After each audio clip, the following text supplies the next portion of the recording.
Hello guys, X Recaps here. Today I'm going to explain a movie called The Intouchables. This is about a French millionaire who develops a close friendship to his caretaker. Might include spoilers, so watch out. If you like our story, don't forget to give X Recaps a like and subscribe. Hit also the bell so you can be updated.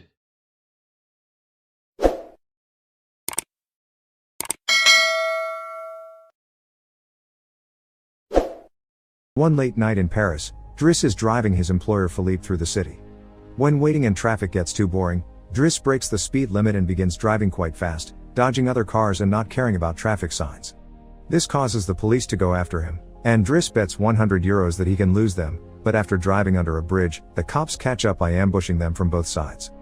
Driss doesn't look too worried though, and this time, he bets €200 that he can get them an escort. The cops make him leave the car and he starts acting then, behaving offendedly and telling them Philippe can't move and he was taking him to the hospital. The officers find proof of this when they find the wheelchair in the truck and, when approaching Philippe, they see him convulsing, which is also an act.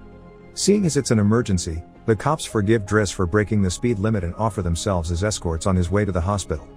To celebrate winning the bet, Driss plays September by Earth, Wind and Fire, and when they arrive at their destination, he shares a smoke with Philippe as soon as the cops are gone. Driss promises he'll handle it and drives them away just before the hospital staff could find them. This friendship began many months ago. Philippe and his assistant Magali are holding interviews to find a new caretaker for him, but it isn't going too well, because all applicants have very standard or awkward answers to their interview questions. But they're suddenly surprised when Driss storms in, ignoring the fact it isn't his turn quite yet, because he only wants some papers to be signed saying they won't hire him so he can get the unemployment benefits.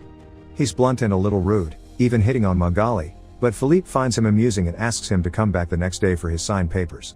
Driss goes back to his home in a humble neighborhood and tries to take a bath while all his little siblings bother him, only managing to get it done in time thanks to his sister Mina, who is a bit older than the others and more responsible. While waiting for their mom to arrive, he looks through the window and notices his brother Adama getting out of a suspicious car.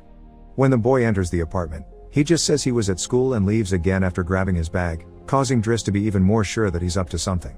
In the evening, his mom arrives, and he gives him a Fabergé egg he stole and tells her he's been away on vacation when she asks. She isn't happy to see him though, because he disappeared for 6 months and never called, and now he's shown up out of nowhere as if her home was a hotel. As she's absolutely done with all his lies and she has other children she has to take care of, she kicks him out and tells him not to come back. Driss spends the night having a smoke and some snacks with some neighborhood friends.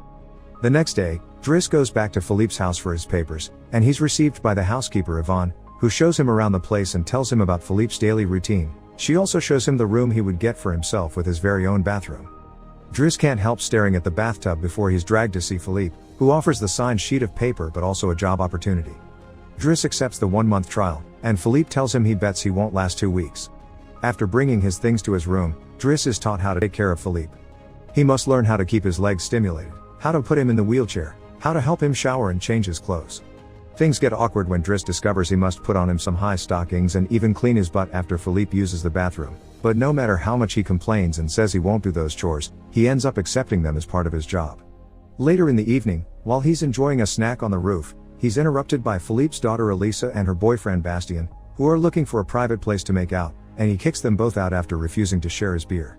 Driss quickly gets used to the daily routine with Philippe, even if at first he does make some mistakes he learns from, like handing the phone to Philippe instead of putting it on his ear or forgetting the baby monitor while having a bath.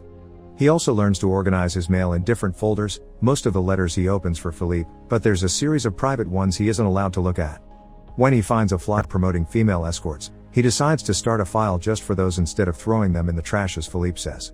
It's not all work in this new life though. Driss still makes sure to have a good time. He keeps trying to hit on Magali to no avail, and sometimes calls escorts to join him in bed.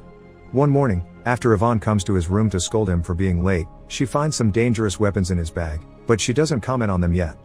Driss' work today is to drive Philippe around, but he refuses to put him in the back of a van as if he was cargo, so instead, he takes him on one of the fancy cars that don't see much use.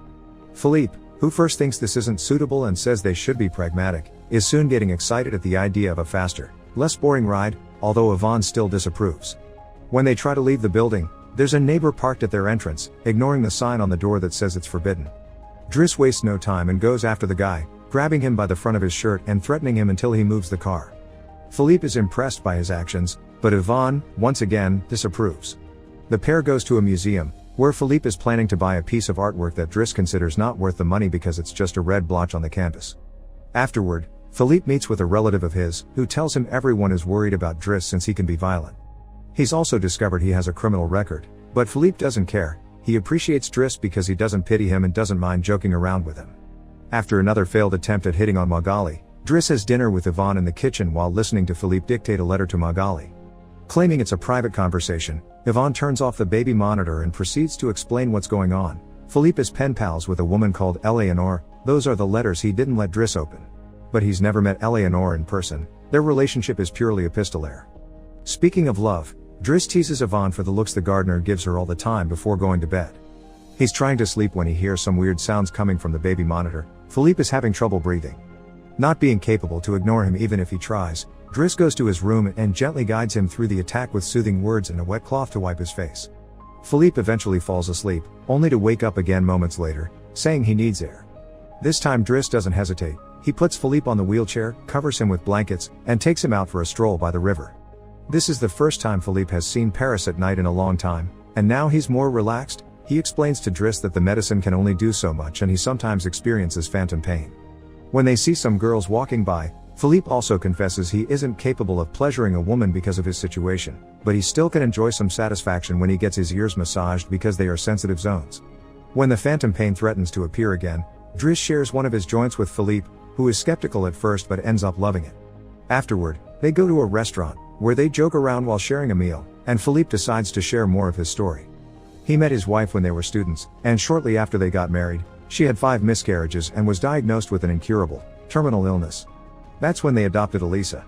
Philippe has always loved competitions, extreme sports, and speed, and a paraglider gave him that. It was during a paragliding session that bad weather caused him to crash and break his vertebrae, although he still thinks his real handicap isn't the chair but living without his wife. After joking around some more, Philippe remembers the date and realizes Driss has passed his 1-month trial, so he's now officially hired. But he needs to start by bringing back the Fabergé egg he stole because it was a gift from his wife. She would give him one every year, and he has exactly 25, matching their time together. The next day, Driss goes to talk to Mina when she's leaving school, who is a bit offended because he hasn't been answering her messages except to ask her to look for the egg. She also tells him about some cops that have been calling their home. Afterward, he visits Adama, who confesses he was found with 30 grams on him. Driss wants to take him to lunch, but Adama refuses and instead gets in the same suspicious car from before. Later on, Driss is allowed to be present while Philippe dictates his letter for Eleanor to Magali. He thinks this purple prose is very boring and that Philippe should be more direct. He's also baffled to hear that this has been going on for 6 months and they never exchanged pictures. When he finds her phone number on one of the letters, he takes it as a sign and calls her, obliging Philippe to take the phone and finally speak to her outside the written word. Their conversation goes so well, Philippe is now on the phone with her all the time, even right before he and Driss attend the opera, during which Driss laughs and makes fun of the costumes. The next day, Driss convinces Philippe to accept to exchange pictures with Eleanor and chooses one of him in the wheelchair. Afterward, while he's painting, Elisa bursts into his room to ask him for cigarettes and makes fun of him for trying to be artistic. Getting angry, he kicks her out before going to see Philippe, who is currently asking Yvonne to change the chosen picture for one of him when he wasn't quadriplegic. She hides the picture inside the escort file right before Driss burst in, complaining about Elisa and telling Philippe he needs to discipline her, something Yvonne agrees with. Philippe agrees to talk to her, but he's mostly surprised when Driss lets it slip that he's been painting. Days continue to pass, and the friendship between Philippe and Driss continues to grow. Driss takes him to play in the snow and brings him with him when he goes out for a run. Philippe gets him his first suit and scolds his daughter while Driss listens to him through the baby monitor. When Driss finishes his first painting, he shows it to Magali, who slaps him when he tries to kiss her. Philippe, however, likes the painting and promises he'll try to sell it. The two of them have a great time with each other, enjoying things like getting a faster car, sharing joints, and even hiring escorts together. When Philippe's birthday comes, he isn't very excited about it. Every year, he pretends to be surprised that they're throwing a party and has to meet with all these relatives that only come to see him on the date to check he's still alive. Philippe says it'll all be rather boring. While he and the guests enjoy some live classical music, Driss searches for Elisa, who is crying in her room after having taken some of Yvonne's pills, which won't kill her as she expected. The reason why she's sad is that Bastien broke up with her and called her a tart, so she asks Driss to talk to the boy, which he accepts to do for a price. Meanwhile, Philippe is showing Driss painting to his relative and manages to convince him to buy it for 11,000 euros.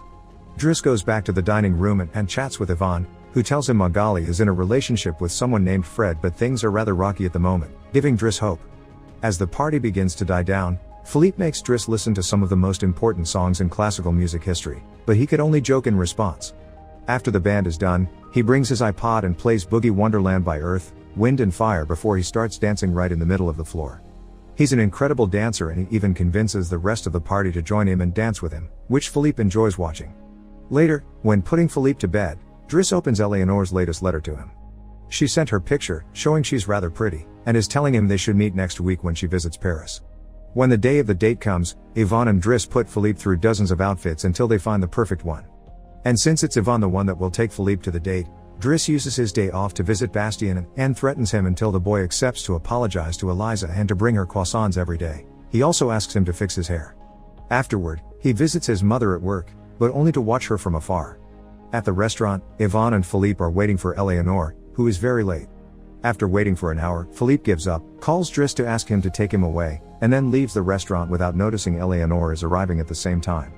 That same night, Philippe takes Driss with him in his private plane and gives him the money he got for selling the picture, making him immeasurably happy. They make it to the countryside the next morning, and Philippe decides to go paragliding, dragging Driss with him as well. Driss doesn't want anything to do with it, but after initially freaking out, he ends up enjoying the experience. When they return home, Adama is there waiting for Driss and gets scolded when he sees the scars on his face. Adama will still not tell Driss what's happening in his life though, so Driss makes him wait in his room while he calls Mina to tell her not to worry and goes to put Philippe to bed. Philippe, however, isn't sleepy yet. After making Driss look at a painting with him, he asks him about his family, which Driss at first doesn't want to talk about but eventually gives in. It turns out Adama technically isn't his brother and his parents aren't actually his parents, they're his aunt and uncle. They fetched him from Senegal when he was 8 because they couldn't have kids, and his real name is Bakari Bassari, but because other kids had that name, they called him Idris, and that became Driss. One day, his aunt miraculously was able to conceive, and after his uncle died, there were other men and more kids as well. In the same way Driss had talked to him about Elisa, Philippe points out that Adama needs discipline, so he fires Driss so he can be there with his family because he can't spend his whole life taking care of an old man. The next morning, after Bastien has brought his daily croissant while wearing a better hairdo, Driss packs his bags and gets ready to go. Magali comes to say her goodbyes, and when Driss tries to hit on her one last time, Magali introduces him to his significant other Fred, which is short for Frédéric. Turns out Magali isn't interested in men, and Driss gives up on the spot. On his way out of the house, he gives the baby monitor back to Yvonne and teases her for having lied to him about Magali just to mess with him. In return, she gives him the escort file he had started, and he's disappointed to find the picture he had chosen is hidden there. Driss throws away the file, but he keeps the photo for himself.